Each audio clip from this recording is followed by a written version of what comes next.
አላህም በተከበረው ቃል ምላስን ሲያስጠነቅቀን ምንድን ያለው? ወይሉ ሊኩሊ ሁመዘቲን ሉመዛ አለ።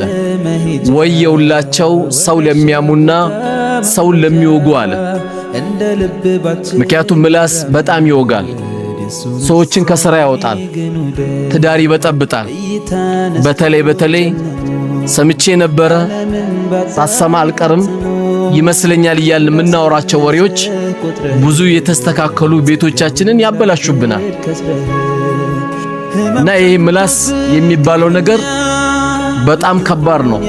ከምላስ ጋርም ደግሞ አብሮ የሚገኘው ለዚህ ነው ነብዩ አለይሂ ሰላቱ ወሰለም ላ የድኹሉል ጀነተ ነማም አሉ። ወሬ ከዛና ከዚህ የሚያሳብቅ ሰው ጀነት አይገባም አሉ። ከዛና ከዚህ ወሬ አምጥቶ ማስታረቅ ነው እንጂ በትክክለኛ ከዛና ከዚህ ወሬ አምጥቶ የሚያጋጭ ሰው ወሬ የሚያመጣ ሰው ጀነት አይገባም ነው ያሉት።